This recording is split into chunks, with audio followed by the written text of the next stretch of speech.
বিসমিল্লাহির রহমানির রহিম ওয়া'বুদুল্লাহা ওয়া লা তুশরিকু বিহি শাইআন ওয়া বিল ওয়ালিদাইনি ইহসানান ওয়া বিযিল قربى واليتامى والمساكين والجار ذي القربى والجار الجنب والصاحب بالجنب وابن السبيل وما ملكت أيمانكم إن الله لا يحب من كان مختالا فخورا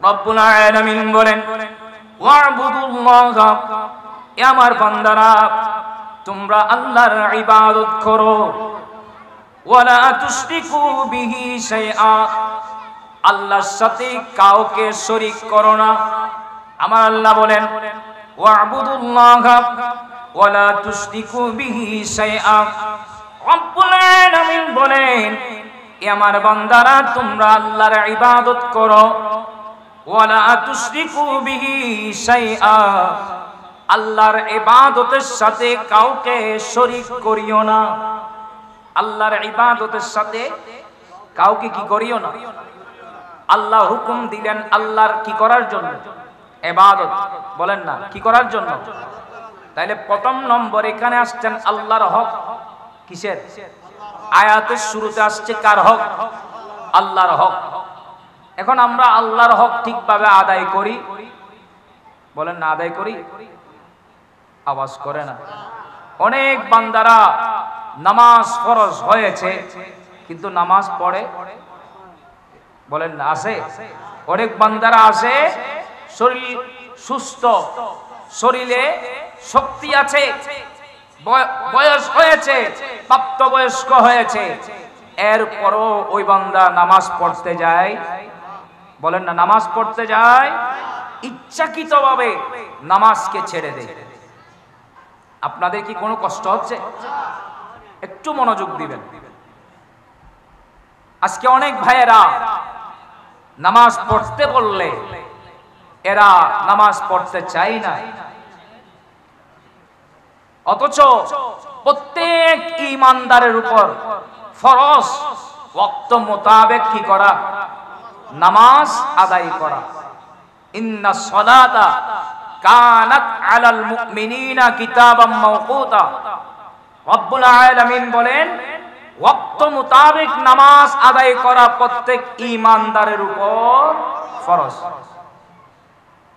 কিন্তু দেখা যায় আমাদের অনেক ভাইয়েরা ইচ্ছাকৃতভাবে নামাজকে ছেড়ে দেয় নামাজ পড়তে বললে অনেকে সেটাকে বোঝা মনে করে আছে কি না কোন ভাইকে যদি বলেন ভাই আসো নামাজ পড়তে আমি যে নামাজ পড়তে ডাকলাম সে নামাজকে অসংখ্য ভারী মনে করে অনেক কিছু অজুহাত দেখায় না পড়ার জন্য কথা বলেন আছে কি না অনুরোধ জানাবো প্রত্যেকের পরিবারে সদস্য যারা আছে তাদেরকে নামাজ পড়ার জন্য উদ্বুদ্ধ করা নামাজের তালিম দেওয়া নিজের ছেলে সন্তানদেরকে নামাজের শিক্ষা দেওয়া তালিম দেওয়া বাচ্চার যখন 7 বছর বয়স হয় আমার নবী বলেন তাকে তুমি নামাজ শিখাও নামাজের তালিম দাও নামাজ কিভাবে পড়বে নামাজ কিভাবে আদায় করবে সেই তালিমটা তোমার সন্তানকে দাও 10 বছর বয়সে তাকে তুমি নামাজ পড়তে দাও নামাজ পড়তে বলো তুমি ভয় দেখাও বেদ দিয়ে তাকে আঘাত করো ভয় দেখাও যাতে সে নামাজ পড়ে যাতে নামাজের মধ্যে তালিম যখন পেয়ে যাবে অভ্যাস যখন এসে যাবে তখন ওই প্রাপ্ত বয়সের মধ্যে গিয়ে ওই ছেলেটা আর নামাজ ছাড়বে আমার নবী শিক্ষা দিয়েছে। একটু বড় আওয়াজে বলেন না সুবহানাল্লাহ। এখন তো নিজেরাও পড়ে না, নিজের ছেলে সন্তানদের কথা আর কি বলবো। বয়স হয়ে গেছে, এখনো পর্যন্ত অনেক বান্দা নামাজ পড়ে না, আছে কি না? নামাজকে বোঝা মনে করে, যারা নামাজকে বোঝা মনে করছেন, খবরদার, কবরে গেলে কোনো শান্তি, বলেন না, কবরে গেলে কোনো শান্তি নাই। এদিক সেদিক মনোযোগ নয়, আমার দিকে মনোযোগ দিন। সালাতুন ইয়া রাসূলুল্লাহ, ভুলিনি ভুলবো না, ভুলতে পারি না, ভুলিনি ভুলবো না। সবাই মুহাব্বতের আওয়াজে বলেন না, ভুলিনি ভুলবো না, ভুলতে পারি না, সবে ভুলিব কিন্তু তোমায়। মুহাব্বতের আওয়াজে, সবে ভুলিব কিন্তু তোমায়। ইয়াসরিবে নামে তুমি ছিলে অলৌকিক দেশ, বড়ই মারাত্মক যে ছিল তোমার পরিবেশ। ইয়াসরিবে নামে তুমি ছিলে অলৌকিক দেশ, বড়ই মারাত্মক যে ছিল তোমার পরিবেশ। নবীর ছোঁয় হলে তুমি সোনার মদিনা, নবীর ছোঁয় হলে তুমি সোনার মদিনা, সবে ভুলিব কিন্তু তোমায় না, সবে ভুলিব কিন্তু তোমায় ভুলতে পারি না। সালাতুন ইয়া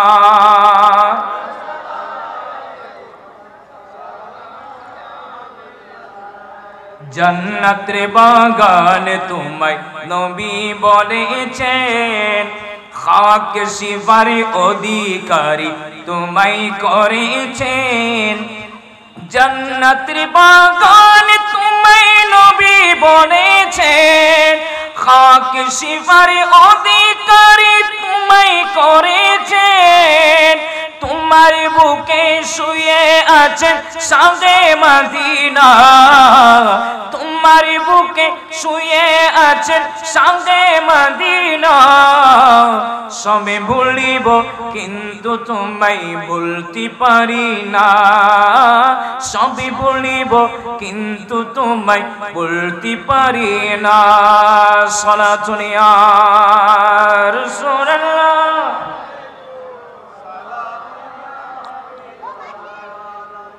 কষ্ট হচ্ছে আপনাদের? আমি কি বলছিলাম যে অনেক বান্দা কি দেখায়, নামাজকে বোঝা মনে করে। যারা বোঝা মনে করে এরা কবরের মধ্যে কি শান্তিতে থাকতে পারবে? বলেন না। আল্লামা জালালউদ্দিন সুয়ুতী রাহমাতুল্লাহ আলাইহি ওনার তাফসীরের কিতাব আদ-দুররাল মানথুরের মধ্যে উনি নোট করতে লাগলেন, নবীজি যখন মেরাজ রজনীতে গেলেন, আমার আল্লাহ জাহান্নামের মধ্যে যারা কোন কোন বিষয়ের মধ্যে আযাব চলে, আমার আল্লাহ নবীকে দেখাতে লাগলেন জাহান্নামের মধ্যে কি আযাবে আছে, কোন বান্দারা কোন আযাবের মধ্যে রয়েছে। আমার নবী দেখতে পেলেন এমন কিছু বান্দা, যেই বান্দা এবং নারী পুরুষকে নামিয়ে দেওয়া হলো, এক সিনা পানির মধ্যে নামাই দিলেন। উপর থেকে ফেরেশতারা বড় বড় পাথর নিক্ষেপ করে, মাথা ফেটে চুরমার হয়ে যায়, রক্তে লাল হয়ে যায়। আমার নবী আবার মাথা ফাটে, আবার ঠিক হয়ে যায়, আবার ফেরেশতারা নিক্ষেপ করে, মাথা ফেটে চুরমার হয়ে যায়, রক্তে লাল হয়ে যায়, আবার ঠিক হয়ে যায়। এভাবে কঠিন আযাবের মধ্যে রয়েছেন। নবীজি জিব্রাইল আলাইহিস সালামকে জিজ্ঞেস করলো, এই জিব্রাইল এরা কারা? এদের উপর এত আযাব কেন, এত আযাব কেন?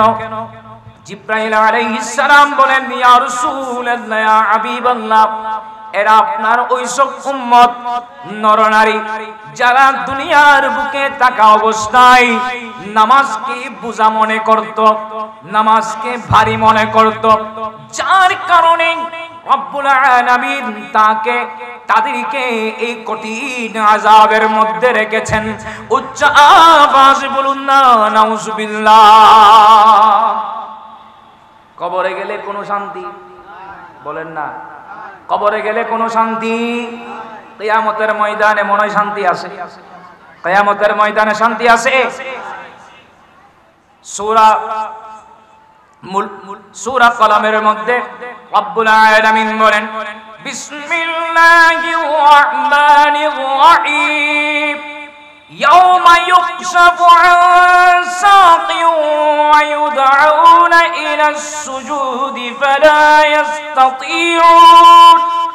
فلا يستطيعون خاشعة أبصارهم ترهقهم ظلة وقد كانوا يدعون إلى السجود وهم سالمون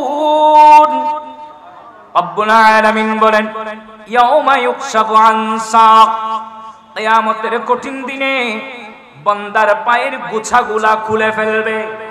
পায়ের গোছা যেটাকে আমরা চট্টগ্রামের ভাষায় কি হই ফরমুরিয়ে খন্নাবাগ, পায়ের গোছাগুলা খুলে ফেলবে। ওয়ায়ুদাউনা ইলাস সুজুদ, আল্লাহর পক্ষ থেকে হুকুম আসবে সিজদা দেওয়ার জন্য। ফালা ইস্তাতিউন, পায়ের গোছা খুলে নেবার কারণে, যন্ত্রণার কারণে ফালা ইস্তাতিউন সিজদা দিতে পারবে না। সিজদা যখন দিতে পারবে না, খাশিআতান আবসারুহুম তারহাকুহুম যিল্লা, মাথা নিচু করে ফেলবে, লজ্জিত হয়ে যাবে, চক্ষু অবনত করে ফেলবে।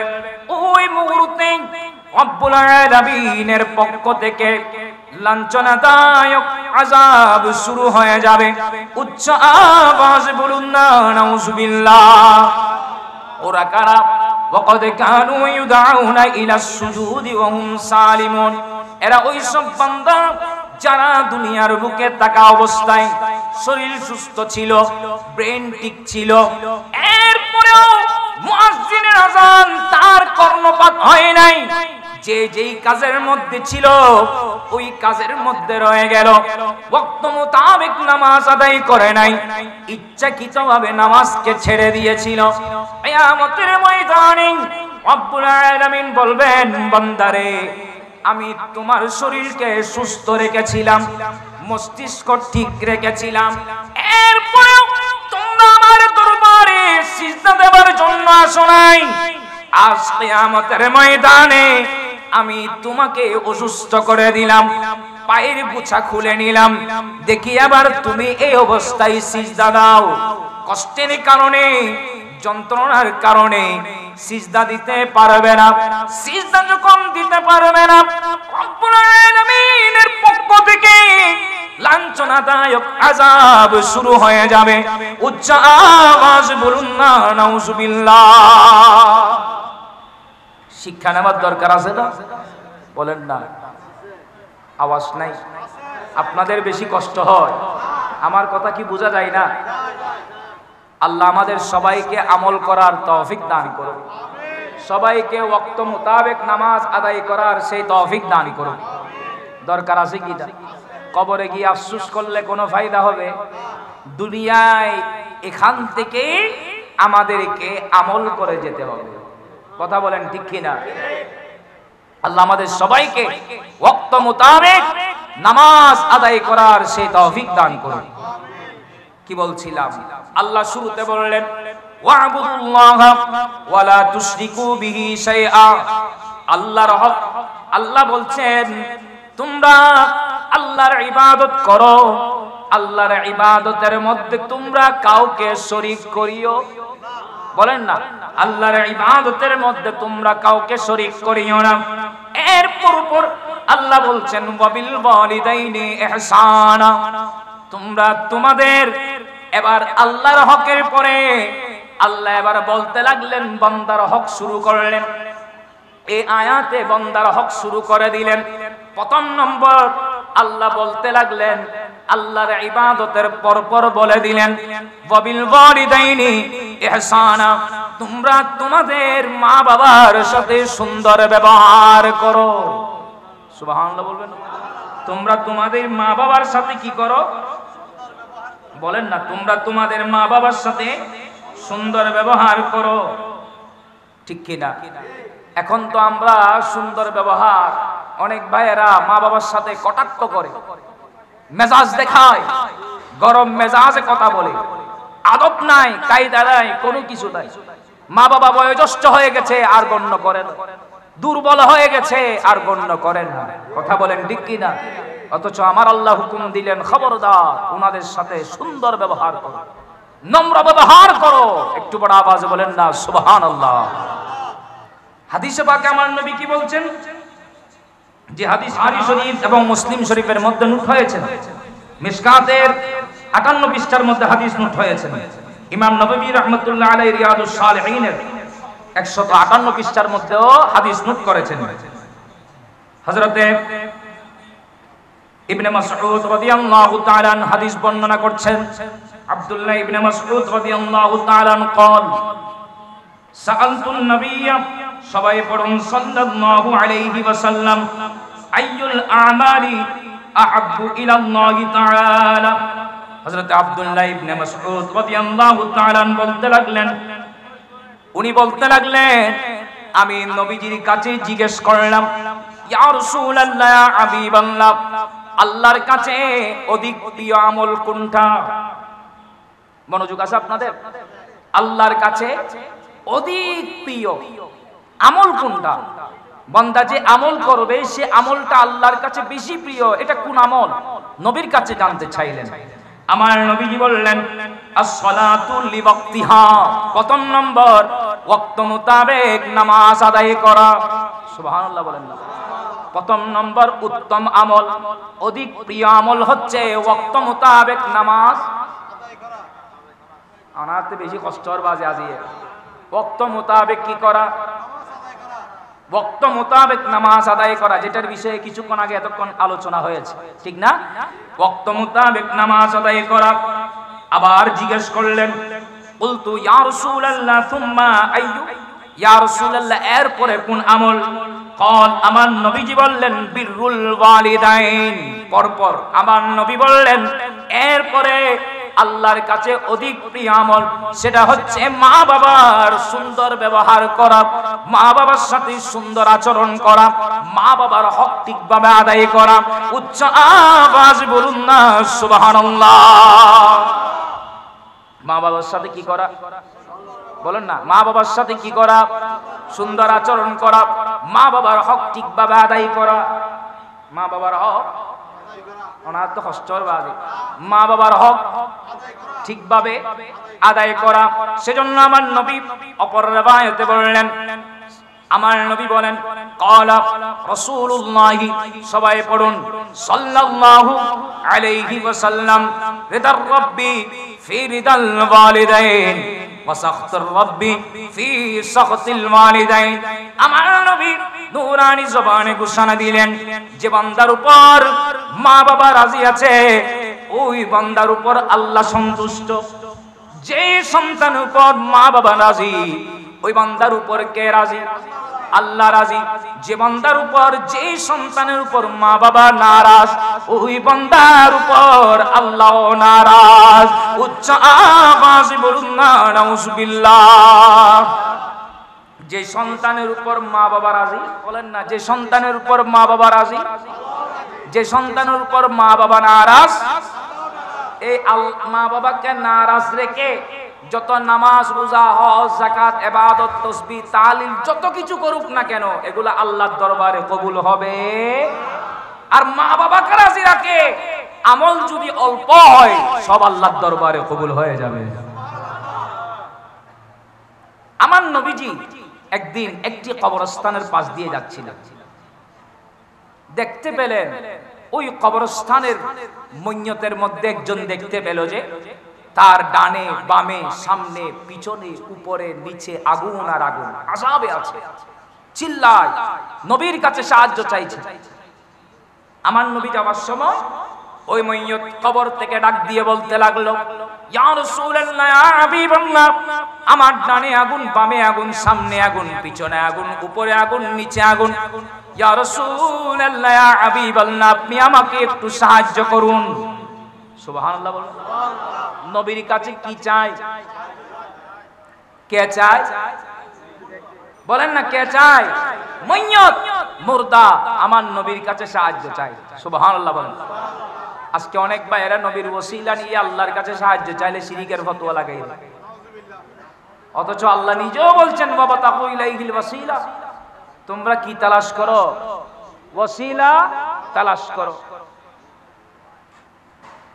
ওসিলা নিলে অনেকের খারাপ লাগে, অথচ হযরত আদম আলাইহিস সালাতু ওয়াস সালামকে যখন জান্নাত থেকে দুনিয়ায় প্রেরণ করে দিলেন, মুস্তাদরাক লিল হাকিমের মধ্যে হাদিস নোট হয়েছেন, আরো বিভিন্ন সিরাকের কিতাবের মধ্যেও নোট হয়েছেন যে হযরত আদম আলাইহিস সালাতু ওয়াস সালাম 350 বছর কান্নাকাটি করলো। লাস্টে আমার নবীর নামের ওসিলা নিয়ে আল্লাহর কাছে দোয়া চাইলেন, আর আল্লাহ আমার ওই দোয়া, হযরত আদম আলাইহিস সালাতু ওয়াস সালামের দোয়া আল্লাহর দরবারে কবুল হয়ে গেল। আমার নবীর নাম মুবারকের ওসিলা নিয়েছেন সে কারণে। আলা হযরত আজিমুল বরকত শাহ আহমদ রাজা খান ফাজিল বেলবী রাহমাতুল্লাহ আলাইহি মাকে নিয়ে হজে গেলেন। মাকে নিয়ে হজে গেলেন। এখন না প্লেন আছে, ঠিক না? হজে যাওয়ার জন্য প্লেন আছে। তখন তো আজ থেকে প্রায় 200 বছর আগে সেরকম তো কোনো কি ছিল না, প্লেন ছিল না। পানির জাহাজে করে আর মুরব্বী হল হত্যারি যারা এতে মানুষ যাইতো 2-3 মাস পার হয়ে যেত বাজি, ঠিক না? পানির জাহাজে করে হজে যাইতো। আলা হযরত মাকে নিয়ে পানির জাহাজে করে হজে গিয়েছেন। আসার সময় সমুদ্রের মাঝখানে হজ শেষ করে নবীর রওজা জিয়ারত করে হজের কাজ সম্পাদন করে, নবীর রওজা আতহার জিয়ারত করে কাজ সম্পাদন করে যখন আসছিলেন, আসার সময় সমুদ্রের মাঝখানে এখন ডুবে যাবে, তুফান চলছে, সাগর গরম, এখন ডুবে যাবে এমন অবস্থা। জাহাজের মধ্যে যারা ছিল হাজিল হারমাইন, এরা অনেকে কলমা শরীফ পড়ে ফেলতে লাগলেন। আলা হযরতের আম্মাও ভয় পেয়ে গেলেন। আলা হযরত বলেন, আম্মা জান আপনি ভয় করিয়েন না, আমার নবী যে সিস্টেম বলেছেন আমি সেই সিস্টেম অনুযায়ী এই জাহাজের মধ্যে উঠেছি। আমার নবী যে তালিম দিয়েছেন ওই শিক্ষা অনুযায়ী জাহাজে উঠেছি, আপনি ভয় করিয়েন না। আলা হযরত আমার নবীর কালাম পড়তে লাগলো।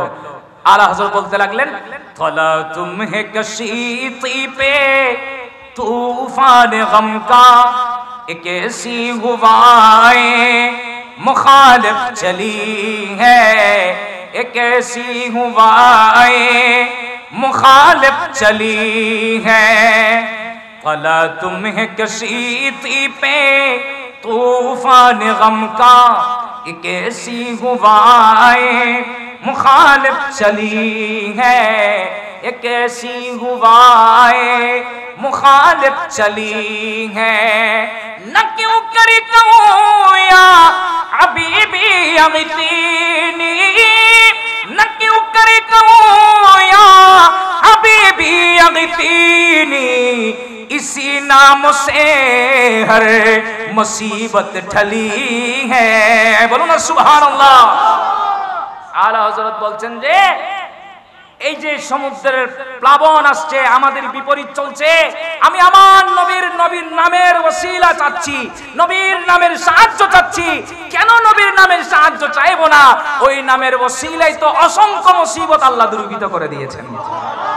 তলা তুমহে কশীতি পে तूफान गम का एक ऐसी हवाएं मुखालिफ चली है, एक ऐसी हवाएं मुखालिफ चली है, भी सरवरे हर रसूलो वली है, नबी राज़दारे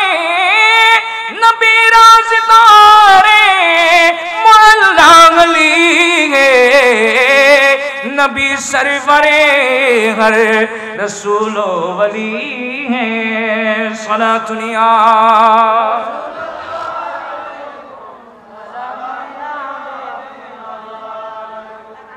কি বলছিলাম? তাইলে ওই মইয়ত আমার নবীর কি চাই? কষ্ট হচ্ছে আপনাদের? ওই মইয়ত আমার নবীর কি চাই? সাহায্য চাই। আমার নবীর কাছে সাহায্য চাই। আমার নবী কি করলেন? ওই কবরস্থানের যত মইয়ত আছেন সমস্ত মইয়তের আত্মীয় স্বজন যারা আছে এদেরকে আসার জন্য হুকুম দিলেন।